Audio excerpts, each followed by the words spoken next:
Hello and welcome to Mr. Randy's Wine and Spirits. I am Mr. Randy. Just give me a second to turn things off. Silence, do not disturb mode, and everything but the cat is on. If you're new to the channel, hello, welcome. Come on in.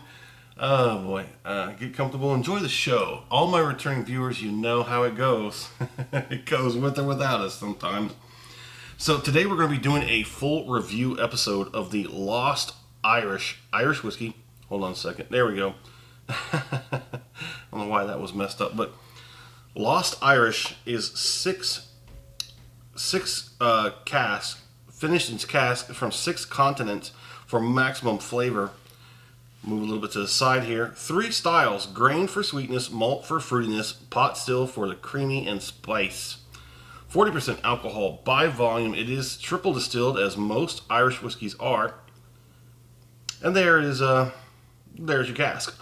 So you got the South African brandy casks. You got the Japanese Mizunara cask.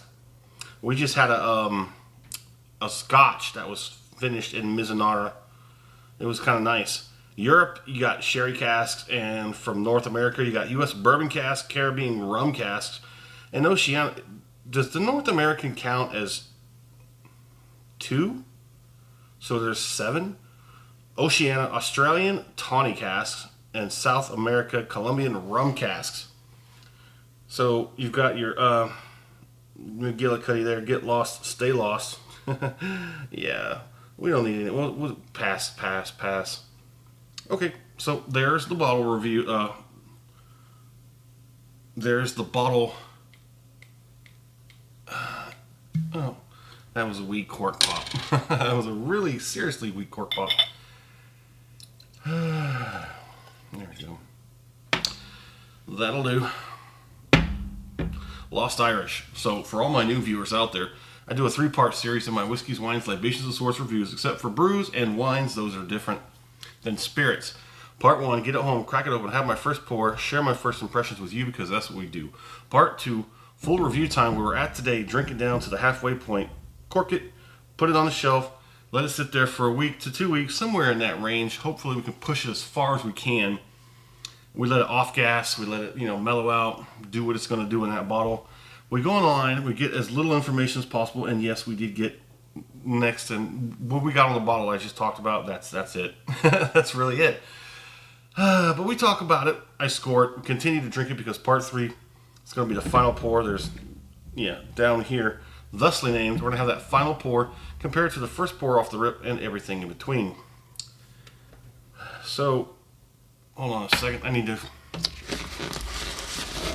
break out I need to update this, get a new one going or something. Mr. Randy's handy dandy whiskey color scale. And off camera, this is kind of light. I'm going to nail this down as...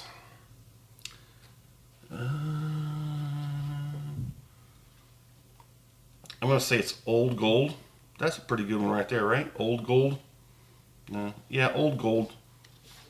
They said on their website that... No, that's the famous grouse of Smoky Black I'm thinking about. Russet Gold. Anyways, Old Gold. On the nose, it's very interesting. There's a whole lot swimming around in there naturally when you've got 7. I'm saying 7 because that looks like to me a listing of 1, 2, 3, 4, 5, 6, 7. That is a listing of 7. Unless I'm just not understanding. U.S. bourbon cask, Caribbean rum cask. Sounds like 2 there, so it's 7, not 6. Someone miscounted. So the thing about Lost Irish is that it's undisclosed whiskeys in which barrels. So that's the thing. They'll tell you what kind of barrels they're using, where they come from, and what they were going to be finished. But it doesn't tell you what whiskeys, what Irish whiskeys they're using, and what's going in which barrel. So that's kind of that's a grab bag, I guess. But they did at least tell you that they're using grain, malts, and pot still. So 3 different styles with 7 different cask finish. It's got a very, I don't know, it's a mess on the nose. I can't pull a dang thing apart in there. It just smells oaky, sweet, spicy, vanilla, caramel. It's all pretty much everything and just kind of mellowed out. So on the nose, this definitely has taken a notch down, probably a step or two on the nose coming down from off the rip. Let's go ahead and get that acclimation palating out of the way.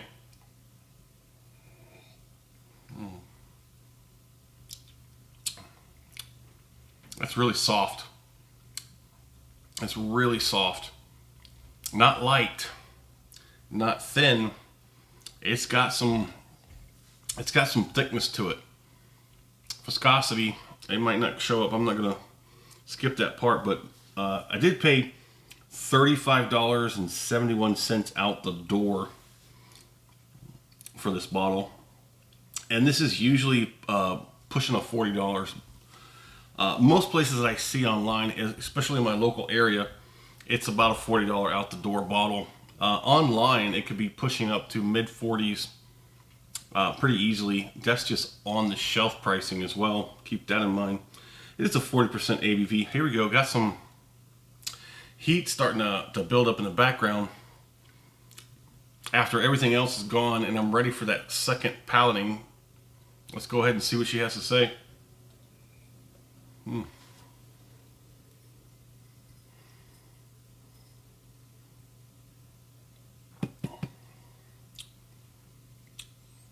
Oh man, this new camera is amazing. Such crystal. I mean, I don't know how well it's going to come across on your screen. You can see much more brilliance in the colors.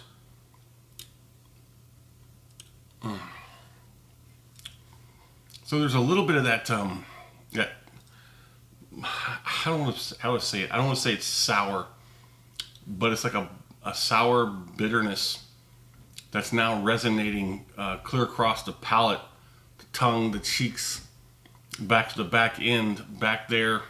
There's some heat building up. It seems like it's going to push a 2 at least.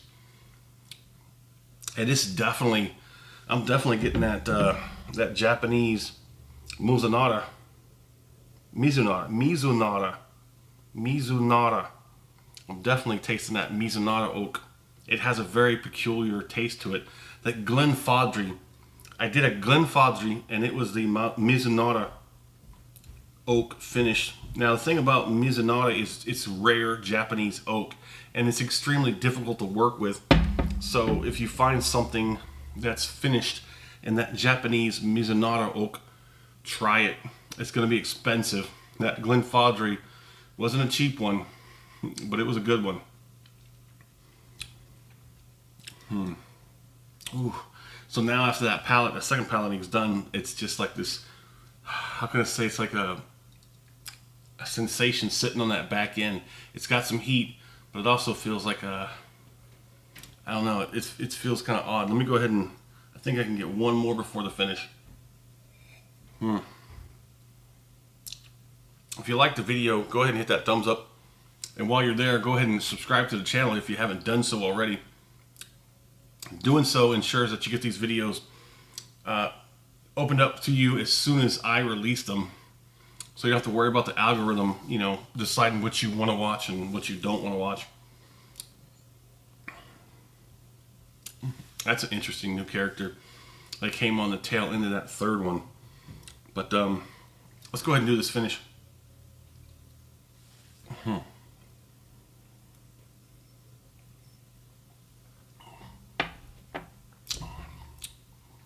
Kind of I'm worried about this unique glass. Just like my well, my brew glass is different. I can get that remade. I only have one. I didn't buy multiples of that one. I bought multiples of this one. Once we went through a couple of different things, and this was the one that came out, and it was a boo-boo. It was a mistake. But they told me, well, she told me that because of the slope of the glass, you see that slope of the glass here?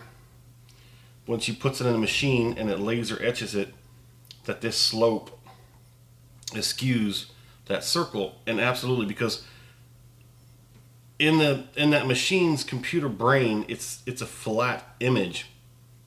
Okay, but this is not a flat sided, object to laser print on.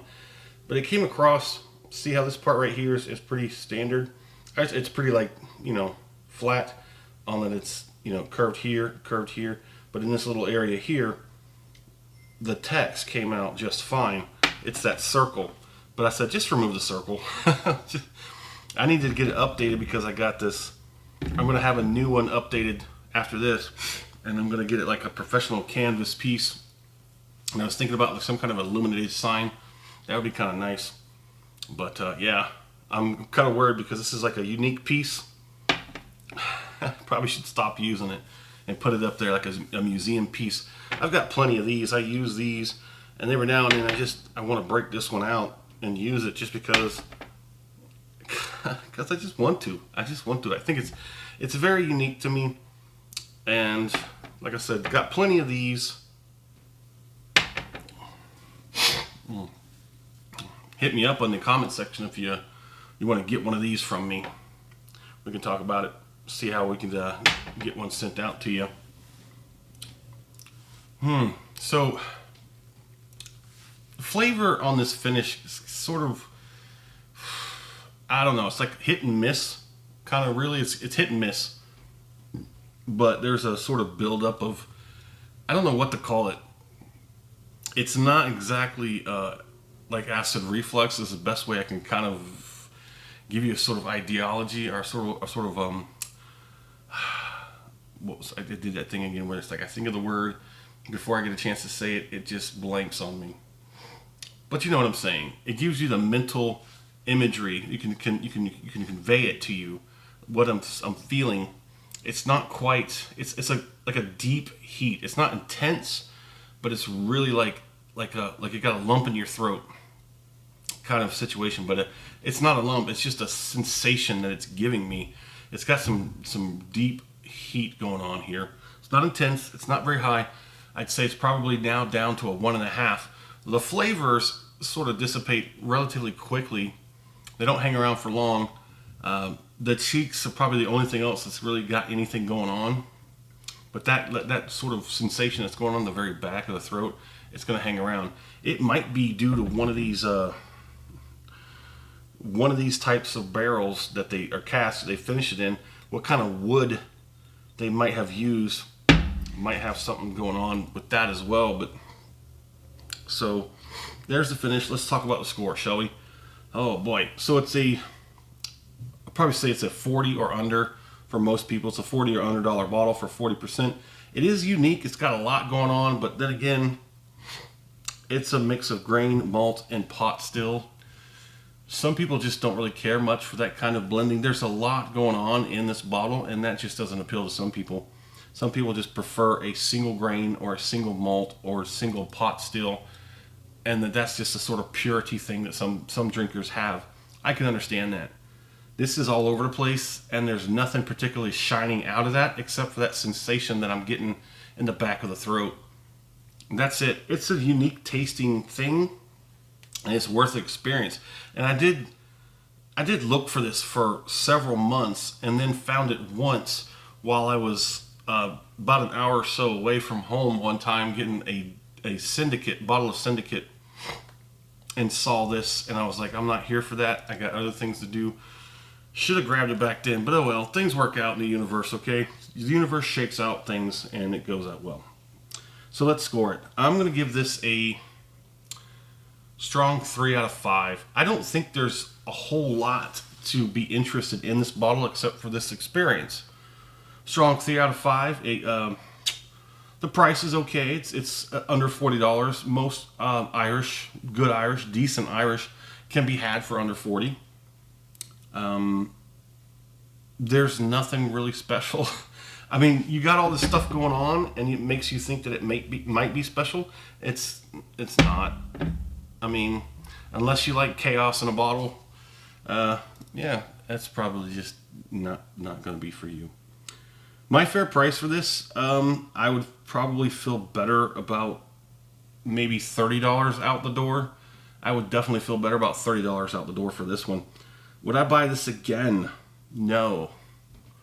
Like, I have no reason to buy this again. If I were to find this on clearance for 20, I might buy it again. Just so it's unique in the fact that, you know, it's got all this stuff going on. It's unique in that mannerism. But besides that, I mean, somebody would be like, ooh, what's that? That looks interesting. I'd be like, have at it. I'd have at it, you know, have a pour or two, you know, knock yourself out and tell me what you think about it. Well, there it is. In the comment section, tell me, where are you at? What are you drinking? What's going on in the world of libations around you? Have you tried the Lost Irish? What do you think about it? If you have, hit me up. Let's talk about it. And as always, thanks for stopping by here at Mr. Randy's Wine and Spirits. It was interesting